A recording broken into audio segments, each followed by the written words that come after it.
আসসালামু আলাইকুম সবাইকে। পাইথনের টিউটোরিয়াল সিরিজে সবাইকে স্বাগতম। পাইথনের গত টিউটোরিয়ালে আমরা মূলত পাইথনের টাপেল এবং লিস্ট নিয়ে একটা আইডিয়া দিয়েছিলাম। পাইথনের এই টিউটোরিয়ালে আমরা মূলত পাইথনের সেট এবং ডিকশনারি এই দুই ধরনের ডাটা সেট নিয়ে একটু মোর ডিটেলস আমরা আলোচনা করবো। ধরেন পাইথনের সেট জিনিসটা কি? পাইথনের সেট জিনিসটা আমাদের ম্যাথমেটিক্স এর মতোই। আমরা যেরকম সেটটা ইউনিক আইটেম বা এলিমেন্ট নিয়ে কাজ করতাম, কোনো ধরনের ডুপ্লিকেট থাকতো না, সেম ভাবে পাইথনের সেটটা সেম জিনিস নিয়ে কাজ করা হয় থাকে।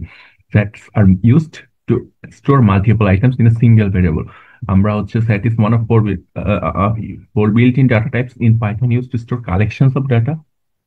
তার মানে আমরা যদি কোনো ধরনের ডাটাকে স্টোর করে রাখতে চাই, সেক্ষেত্রে লিস্টের মতো আমরা সেটকে ইউজ করতে পারি। বাট কেন সেট ইউজ করবো? কারণ আমি যদি একটু করি, একটা সেটকে জাস্ট কেমনে ক্রিয়েট করবো, আপনাদের অবশ্যই মনে থাকবে আমরা লিস্টকে ক্রিয়েট করতাম একটা স্কোয়ার ব্র্যাকেট দিয়ে বা থার্ড ব্র্যাকেট দিয়ে, আর আমরা টাপেলকে ক্রিয়েট করতাম ফার্স্ট ব্র্যাকেট দিয়ে। আর সেটকে আমরা নর্মালি ক্রিয়েট করি একটা সেকেন্ড ব্র্যাকেট বা কার্লি ব্র্যাকেট দিয়ে। লেটস সে আমাদের কাছে একটা ফ্রুটস এরকম একটা লিস্ট আছে, এখানে আমরা থার্ড ব্র্যাকেট সেকেন্ড ব্র্যাকেটের মধ্যে রাখবো বিভিন্ন এলিমেন্ট গুলা। আচ্ছা, ধরেন আমি প্রথমে লিখলাম আপেল, পরে ধরেন চেরি, পরে লিখলাম ধরেন banana। এরপর আমি যে কোনো ধরনের নাম্বারকেও আমরা সেটের মধ্যে স্টোর করে রাখতে পারি। তো এটার আমি যদি এবার প্রিন্ট করি, একটা জিনিস একটু দেখবেন, আমাদের অর্ডারটা কিন্তু মেনটেন হবে না প্রিন্ট করবে। এই যে দেখেন, আগে চলে আসে 20, চেরি, 10, বানানা, আপেল, আপেল। তা এই জিনিসটা যেটা হলো, আমরা যে যে সিকোয়েন্সে আমরা ফ্রুটস ভেরিয়েবলটাকে লিখেছিলাম, সেই সিকোয়েন্সে কিন্তু এটা প্রিন্ট হয়নি। এটার কারণ সেটস গুলোতে অর্ডার না। এই যে লেখা আছে set by default is unordered, unchangeable. তার মানে আমি কোনো এলিমেন্টকে এখানে কল করে চেঞ্জ করতে পারবো না। অ্যান্ড আনইন্ডেক্সড, যেহেতু এটা অর্ডার না, সেটা অবশ্যই আনইন্ডেক্সড হবে। তো আমি যদি দেখেন, এটার প্রথম এলিমেন্টকে যদি আমি ইন্ডেক্স আকারে কল করতাম, দেখবেন এটা একটা এরর মেসেজ দিবে। ঠিক আছে, সেট অবজেক্ট ইজ নট সাবস্ক্রিপ্টেবল। তার মানে আমরা সেটকে ডিফাইন করতে পারি না এলিমেন্ট বা index wise. Set unorder. Set basically যেটা করবে, সে কোনো ডুপ্লিকেট থাকলে সেটাকে সরিয়ে দিয়ে জাস্ট ইউনিক এলিমেন্ট গুলাকে স্টোর করবে। লেটস সে আমি যদি এখানে আরেকবার আপেল রাখতাম, এবার যদি আমি প্রিন্ট করি, দেখবেন এখানে দুইবার আপেল আছে, বাট সে স্টোর করেছে শুধু একবার। আশা করি সেটের পার্থক্যটা বুঝতে পেরেছেন লিস্টের সাথে। সেট বেসিক্যালি শুধুমাত্র ইউনিক এলিমেন্ট গুলোকেই রাখবে। আচ্ছা, এখন ধরেন আমি যদি এই এই ফ্রুটস এর সাথে আমি একটা নতুন এলিমেন্ট অ্যাড করতে চাই, তো সেটার জন্য আমার যেটা করতে হতো, ফ্রুট ডট অ্যাড, ধরেন আমি অ্যাড করতে দিলাম অরেঞ্জ। আচ্ছা, এটা পরে যদি আমি প্রিন্ট করি, দেখবেন এখানে আপেল একবারই প্রিন্ট হয়েছে, আবার অরেঞ্জ নামক একটা নতুন এলিমেন্ট অ্যাড হয়ে গেছে। তো এইভাবে আমরা চাইলে নতুন এলিমেন্ট অ্যাড করতে পারি। বা আমি ধরেন রিমুভ করতে চাইলাম, রিমুভ করতে চাইলে জাস্ট রিমুভ লিখবেন। আর এখানে যেহেতু অরেঞ্জ নেই, আমি ধরেন অ্যাপেলকে রিমুভ করবো। সে দেখবেন পুরো অ্যাপেল এলিমেন্টটাকে রিমুভ করে দিয়ে শুধুমাত্র 20, চেরি, 10 আর ব্যানানা, এই চারটা যে এলিমেন্ট আছে সেই এলিমেন্ট গুলোকে স্টোর করবে। তো এইভাবে আমরা মূলত সেট নিয়ে কাজ করতে পারি। সেটের বেশ কিছু অ্যাপ্লিকেশন আছে, আপনারা বুঝতেই পারতেছেন। ধরেন আরেকটা যদি দেখাই, আমার কাছে ধরেন দুইটা সেট আছে। সেট ওয়ান, ধরলাম 1, 2, 3। সেট টু কে ধরলাম 3,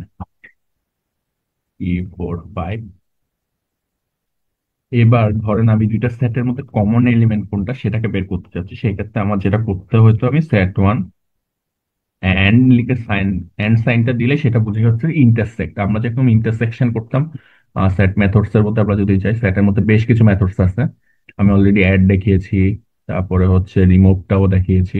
আচ্ছা, ধরেন ইন্টারসেকশন মানে এখানে দেখেন কিছু শর্টকাট সাইন আছে। এই যে এন্ড দিয়ে যেটা আছে সেটা ইন্টারসেকশন। এটা মানে দুইটা সেটের মধ্যে যে কমন এলিমেন্ট গুলো আছে সেটাকে বের করে আনে। তো আমি যদি এটাকে রান করি, এটা জাস্ট এই কমন এলিমেন্ট যে থ্রি আছে সেটাকে বের করে আনবে। আচ্ছা, আবার যদি দুইটা সেটকে আমরা যে মনে আসছে না, আমরা ইউনিয়ন করতাম, তো দুইটা সেটকে আমরা যদি ইউনিয়ন করতে চাইতাম, সেক্ষেত্রে আমাদের জাস্ট একটা ভার্টিক্যাল বার দিতে হবে এন্ড এর জায়গায়। আচ্ছা, সেটা যদি করে প্রিন্ট নিয়ে, এটা দেখবেন দুইটা সেটকে ইউনিয়ন করে দিয়েছে। আর দুইটা সেটের মধ্যে যদি আমি ডিফারেন্স চাইতাম, লাইক আমি ধরেন সেট ওয়ান থেকে সেট টু এর মধ্যে যে ডিফারেন্সটা নিতে চাই, সেটা আমি জাস্ট একটা মাইনাস সাইন দিলেই সেট ওয়ান আর সেট টু এর মধ্যে যে কমন এলিমেন্টটা সেটাকে সেট ওয়ান থেকে বাদ করে দিবে। যদি আমি সেট টু থেকে সেট ওয়ান বাদ দিতাম, সেক্ষেত্রে সেট ওয়ান এর আর টু এর মধ্যে যে কমনটা আছে সেটা সেট টু থেকে বাদ করে দিত। এটা হচ্ছে 4 and 5। তো এইভাবে আমরা দেখুন স্ট্যাটের মধ্যে বিভিন্ন অপারেশন করতে পারি। তো এটা কেন আপনাদের কাছে মনে হতে পারে এটা আমাদের কেন অ্যানালাইসিসে ডাটা অ্যানালাইসিসে হেল্প করতে পারে? অবশ্যই এটা ডাটা অ্যানালাইসিসে হেল্প করতে পারে। লেটস সে আমাদের কাছে ধরেন আহ, একটা টাইম সিরিজ ডাটা, দুইটা টাইম সিরিজ ডাটার এক্সেল আছে। তো প্রথমটায় ধরেন হচ্ছে 100 দিনের ডাটা আছে, পরেরটায় আছে সেই 100 দিনের মধ্যে যে কোনো 90 দিন। তো এরকম আমাদের কোন একটা কেস আসতে পারে, আমরা শুধুমাত্র কমন এলিমেন্ট গুলাকে নিয়ে কাজ করি। তো সেটা আমরা যেটা করতে পারি ধরেন হচ্ছে দুইটা থেকে 100টা এলিমেন্ট থেকে 90টা এলিমেন্ট মানে জাস্ট পিক করে নিব, তাদের মধ্যে ইন্টারসেক্ট করে কোনগুলো কমন এলিমেন্ট আছে, কমন ডেট আছে, সেই ডেট গুলো নিয়ে আমরা কাজ করতে পারি। আর হচ্ছে যেসব ডেট গুলো হচ্ছে আমাদের মধ্যে নেই সেগুলো হচ্ছে আমরা জাস্ট বের করে আনতে পারবো এইভাবে, জাস্ট ডিফারেন্সটা নিয়ে। তো এইভাবে হচ্ছে আমরা মূলত পাইথনের হচ্ছে এই সেট ডাটা টাইপটা নিয়ে হচ্ছে আমাদের অ্যানালাইসিস, ডাটা অ্যানালাইসিস এটা হচ্ছে আমাদের কন্ট্রিবিউট করতে পারে।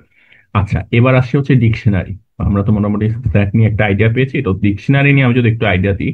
তো ডিকশনারি জিনিসটা হলো আমরা পাইথন ডিকশনারি এলিমেন্টটা মেইনলি জিনিস যেটা করে সে হচ্ছে আমার কাছে ধরেন অনেক ডিকশনারি আমরা যেটা কি করি ধরেন আমরা যখন ডিকশনারিতে যাই, আমরা ধরেন কোন একটা ওয়ার্ডের মিনিং খুঁজতে যাচ্ছি, সেক্ষেত্রে ডিকশনারিও অনেকটা আমাদের এই পাইথনের ডিকশনারিটাও সেম। আমরা হচ্ছে ধরেন কোন একটা ভেরিয়েবলের আন্ডার অনেক একটা হিউজ পরিমাণ ডাটাকে স্টোর করে রাখতে পারি। তো পাইথনের ধরেন হচ্ছে একটা ভেরিয়েবল আমি যদি লিখি ধরেন আমার আমার ধরেন আমার পার্সোনাল ইনফরমেশন গুলো আমি কিভাবে স্টোর করে রাখতে পারি একটা ডিকশনারির মধ্যে। ধরেন আমার হচ্ছে স্টুডেন্ট এক নামে কল করি। ডিকশনারি ক্ষেত্রে মনে রাখবেন ডিকশনারি ক্ষেত্রে দুইটা এলিমেন্ট আছে, একটা হচ্ছে কি আর একটা হচ্ছে পেয়ার। তো কি কি ধরেন হচ্ছে আমরা ডিকশনারিতে যেরকম গিয়ে ধরেন আমরা অ্যাপেলের মিনিং খুঁজতে যেতাম, তখন আমরা ফার্স্টে কি করতাম এর আন্ডারে যেতাম, আমরা অবশ্যই বি এর আন্ডারে গিয়ে অ্যাপেলকে পাবো না।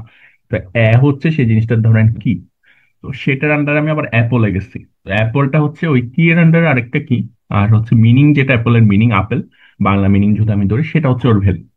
তাহলে হচ্ছে এর আন্ডারে আমি আরো কি রাখতে পারি, কি এর আন্ডারে আমি ভ্যালু গুলাকে স্টোর করে রাখতে পারি। সেটা আমি একটু প্র্যাকটিক্যালি যদি করে দেখেন আপনার জিনিসটা বুঝতে সুবিধা হবে। ধরেন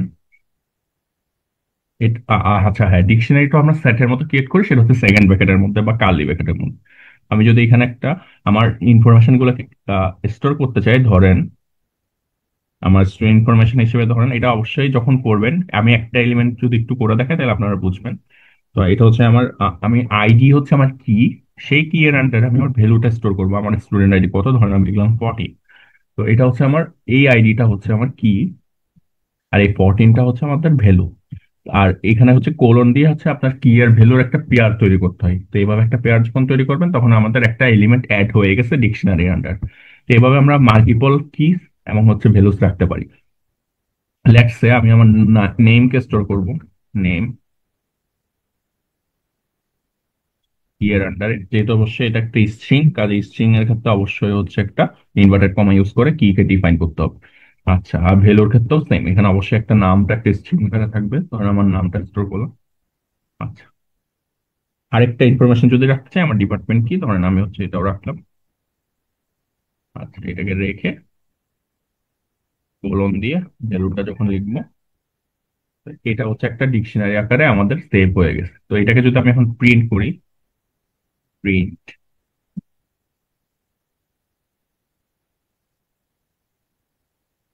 স্টুডেন্ট, দেখেন এটা হচ্ছে আমার পুরো ইনফরমেশন গুলাকে শো করছে। তো এখানে যদি আমি দেখতে চাই আমার এইখানে আমার কি আকারে, তাহলে কি কি এলিমেন্ট আছে, আইডি, নেম আর ডিপার্টমেন্ট। আর আমার পার্সোনাল ইনফরমেশন যেগুলো আছে 14, নেম, সাতমান, ডিপার্টমেন্ট হচ্ছে হোয়াট ইজ ইঞ্জিনিয়ারিং, সেটা হচ্ছে আমার ভ্যালুস আকারে স্টোর করা হয়। তো আমি শুধুমাত্র যদি কি গুলাকে দেখতে চাইতাম তাহলে আমি জাস্ট কিছুই করা লাগতো না, স্টুডেন্ট ডট কিস লিখে আরেকটা ফার্স্ট ব্র্যাকেট দিয়ে যদি অ্যাড করি, তাহলে শুধুমাত্র কিস গুলাকে ডিকশনারি কিস গুলো কি আইডি, নেম আর ডিপার্টমেন্ট। আচ্ছা, আর যদি আমি শুধুমাত্র ভ্যালুস গুলা দেখতে চাইতাম জাস্ট আমি যেটা করতাম কিস কে রিমুভ করে জাস্ট ভ্যালুস লিখে দিতাম, সেটা শুরু করতো ডিকশনারি সেই ভ্যালু গুলা কি। আচ্ছা, তো এইভাবে করে আমরা পাইথনের ডিকশনারি এলিমেন্ট গুলাকে হচ্ছে বের করে আনতে পারি, হচ্ছে কি কি এলিমেন্ট হচ্ছে আমার মধ্যে এখানে হচ্ছে ডিকশনারি আন্ডারে আছে। আচ্ছা, একই সাথে কিস আর ভ্যালুস কেও দেখা যায়, সেক্ষেত্রে জাস্ট আমরা কিস আর ভ্যালুস না লিখে লিখি নর্মালি আইটেম। ধরেন আমি যদি আইটেমস লিখতাম, এটা যদি প্রিন্ট করতাম, এই যে দেখেন ডিকশনারি আইটেমস এর আন্ডার আইডির আন্ডারে আছে 14, নেম আর মানে এক একটা পেয়ার আকারে দেখাবে। আইটেমস লিখলে সেটা কিস আর ভ্যালুস এর একটা পেয়ার আকারে দেখাবে, কিস লিখলে শুধুমাত্র কিসকেই শো করবে, আর ভ্যালুস লিখলে শুধুমাত্র সে ভ্যালু গুলাকে শো করবে। আচ্ছা, এবার আমি শুধুমাত্র ধরেন এই নেমটাকে হচ্ছে প্রিন্ট করতে চাচ্ছি। তো সেটা কেমনে করা যায়? তাহলে সেটার একটা শর্টকাট আছে, প্রিন্ট স্টুডেন্ট। সেটাকে একটা থার্ড ব্র্যাকেটের মধ্যে আপনি যদি জাস্ট সেম ভাবে যে ডিকশনারি কিটা আছে সেটাকে কল করবেন, তাহলে সেটাকে কল করে যদি লিখেন তাহলে সে নামটাকে প্রিন্ট করে দিবে। এই যে নেম হইতে পারে, ডিপার্টমেন্ট হইতে পারে, বা এনি কি আপনারা যে কিটা ভ্যালুটা শো করতে যাচ্ছেন সেটা এইভাবে শো। আরেকটা লাস্ট অপারেশন দেখাতে চাই, সেটা হচ্ছে ধরেন আমি এই ডিকশনারির মধ্যে নতুন একটা কি আর সেটার করেসপন্ডিং ভ্যালু অ্যাড করতে যাচ্ছি। তো সেটা কেমনে করব? সেটা করার জন্য আমাদের যেটা করতে হবে, স্টুডেন্ট ডট আপডেট নামের একটা অপারেশন আছে, সেটা যদি দিই, আর যখনই কোনো একটা ডিকশনারির মধ্যে কি আর ভ্যালুকে পেয়ারকে অ্যাড করবেন সেটা অবশ্যই একটা কার্লি ব্র্যাকেট দিয়ে অ্যাড করতে হয়।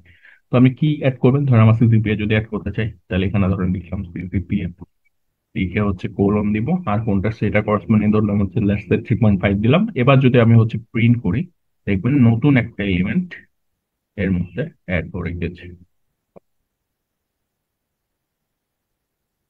আচ্ছা, দেখেন এখানে হচ্ছে নতুন একটা এলিমেন্ট অ্যাড হয়ে গেছে। যেভাবে ডিকশনারি আন্ডারে আমরা মাল্টিপল হচ্ছে ডাটাকে স্টোর করে রাখতে পারি, এটা তো ছিল একটা পার্সন। আমি যদি একটু দেখাই আপনাদের, পরেও আমি একটু লিখে রেখেছি দেখেন, এরকম আমরা ডিকশনারি আন্ডারে আরো ডিকশনারি ক্রিয়েট করতে পারি।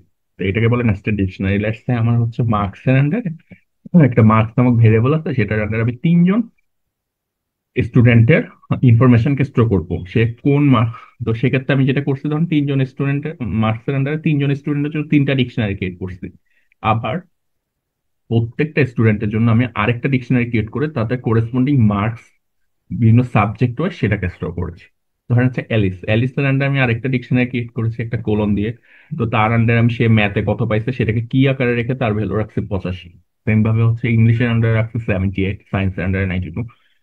এটা তো গেলে একটা স্টুডেন্টের। তো সেম ভাবে আমি হচ্ছে তিনটা স্টুডেন্টের জন্য তিনটা তিনটা হচ্ছে কি করেছি, তিনটা কি দিয়ে তিনটা ডিকশনারি আবার প্রত্যেকটা স্টুডেন্টের জন্য ক্রিয়েট করছি। তো এইভাবে হচ্ছে আমরা ডিকশনারি আন্ডারে অনেকগুলো এলিমেন্ট থাকলে সেই ডাটাকে স্টোর করে রাখতে পারি, আচ্ছা কিস আর ভ্যালুস আকারে। তো এবার যদি ধরেন আমি হচ্ছে একটা প্র্যাকটিক্যালি যদি ধরেন আমি চাই, ধরেন এলিস এই তার সবগুলো হচ্ছে সাবজেক্ট মিলে টোটাল কত মার্কস পেয়েছে, বব কত মার্কস পেয়েছে, চার্লি কত মার্কস পেয়েছে। তো এটার জন্য যেটা করা যায়, ধরেন ডিকশনারি আন্ডারে যখন ডিকশনারি থাকে তখন আমরা এভাবে নর্মালি হচ্ছে ধরেন অ্যালিসের আন্ডারের ভ্যালুগুলো আমি কেমনে প্রিন্ট করব। তো অ্যালিস তো নিজে একটা হচ্ছে কি, তার আন্ডার একটা আছে ডিকশনারি। আমি যখন মার্কস লিখে এভাবে ধরেন অ্যালিসকে কল করব,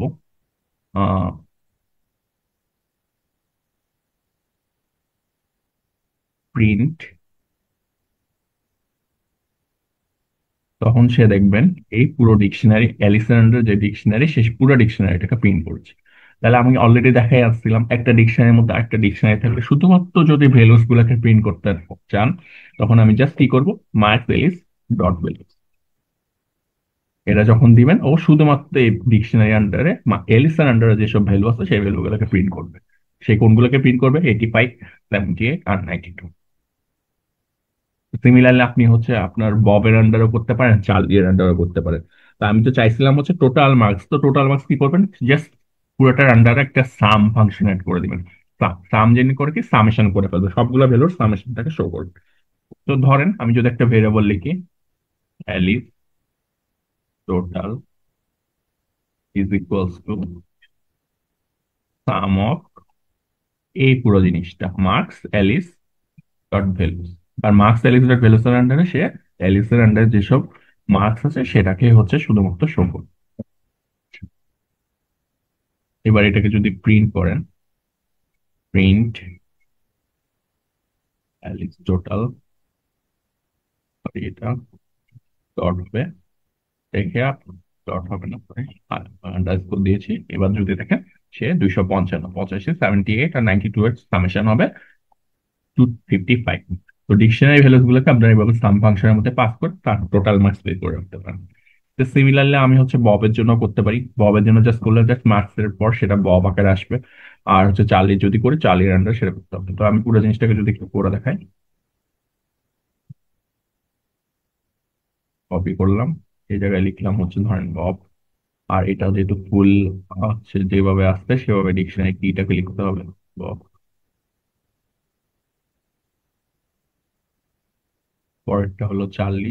চার্লির টোটালটা যদি লিখতে চাই এখানে এসে পেস্ট করে দিলাম।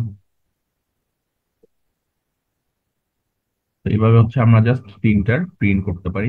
Print Alice total. এবার যদি আপনি প্রিন্ট করেন পুরো তিনজনের টোটাল সামশন মার্কটা প্রিন্ট হয়ে যাবে। আচ্ছা, তো এইভাবে করে আমরা মূলত হচ্ছে এখানে তো আমি ম্যানুয়ালি করেছিলাম, আমি পুরো জিনিসটা একটা লুপ আকারেও করতে পারতাম। আমাদের আমি লুপের একটা হচ্ছে লাস্ট কয়েকটা লেকচার আগে আমি হচ্ছে লুপের কাজ দেখিয়েছিলাম। তো সেম জিনিসটা আমি যদি এইভাবে ধরে এখানে তিনটা এলিমেন্ট ধরেন আমার কাছে এরকম যদি 100 জনের স্টুডেন্টের ইনফরমেশন আছে এবং তাদের টোটাল মার্কস আমি দেখতে যাচ্ছি, তখন আমি পুরো জিনিসটা তো আর ম্যানুয়ালি করতাম না, তখন আমি পুরো জিনিসটা করতাম একটা লুপ আকারে। তো ধরেন আমি হচ্ছে পুরো জিনিসটাকে একটা লুপ আকারে করতে চাচ্ছি। তো পুরো জিনিসটাকে আমার যদি লুপ আকারে করতে হয় জাস্ট যেটা করতে হবে তার মার্ক অবশ্যই আন্ডারস্কোর দিতে হবে। টোটাল মার্কস টু, প্রথমে আমার টার্গেট হবে মার্কস এর আন্ডারে যে ভ্যালুস গুলো আছে সেই প্রত্যেকটা স্টুডেন্টের ভ্যালু বের করে আনা। আমার প্রত্যেকটা সাবজেক্ট ওয়াইজ যদি ভ্যালু বের করে আনতে চাই তাহলে আমার যেটা করতে হবে, প্রথমে আমি কল করলাম ধরেন নামক একটা ফাংশনকে কল করব। সে যেটা করবে সাবজেক্টস এর আন্ডারে যে ভ্যালুস গুলো আছে সেগুলোকে নিয়ে আসবে। আর প্রত্যেকটা সাবজেক্ট আনসার যে ভ্যালু গুলো আছে সেগুলোকে সে বের করে আনবে। তো সে সেটাকে কেমনে বের করে আনবে? তো আমি সাবজেক্টস কে আমার আগে ডিফাইন করতে হবে। সাবজেক্টসটা কি হবে? সাবজেক্টস হবে মার্কস এর আন্ডারে যেসব কি আছে, কি এর আন্ডারে প্রত্যেকটা কি এর আন্ডারে অনেকগুলো ভ্যালুস আছে। তাহলে ওর কাজ হবে সাবজেক্টস কি ওই ভ্যালু গুলোকে বের করে আনবে। তাহলে ফর সাবজেক্ট ইন মার্কস এর আন্ডারে যে ভ্যালুস গুলো আছে সেগুলো কি এক একটা ডিকশনারি। সে এক একটা ডিকশনারি কি, এই যে অ্যালিসের আন্ডারে এক একটা ডিকশনারি হচ্ছে ম্যাথ 85 এটা। তো প্রথমে সে কল করবে কি, এই পুরো ডিকশনারিটাকে কল করবে। তারপর ওই ডিকশনারি ভ্যালু গুলাকে সে বের করে আনবে সাবজেক্ট ডট ভ্যালুস দিয়ে। তো এইভাবে করে আমি হচ্ছে পুরা একই সাথে পুরা একটা একটা এলিমেন্ট যেহেতু একটা লুপ আকারে চলতেছে, সে প্রথমে অ্যালিসের আন্ডারে ডিকশনারিটাকে বের করে নেয়, তার আন্ডারে যেসব সাবজেক্ট আছে সেগুলোর ভ্যালু গুলার সামেশন নিবে। পুরো জিনিসটাকে একটা থার্ড ব্র্যাকেটের মধ্যে পাস করতে হবে, তাহলে সে একটা লিস্ট আকারে চলে আসবে। তো এবার যদি আমি টোটাল মার্কস থেকে প্রিন্ট করি দেখবেন সেম জিনিসটা চলে আসবে 255, 217, 212। এভাবে হচ্ছে আপনার লুপ আকারে যেসব মাল্টিপল কাজটাকে হচ্ছে ইন্ডিভিজুয়ালি না করে একটা লুপের মধ্যে পাস করে রিপিটেটিভ কাজটাকে করে ফেলতে পারি যখন এরকম একটা হিউজ ডাটা সেট নিয়ে কাজ করি। থ্যাংক ইউ সবাই।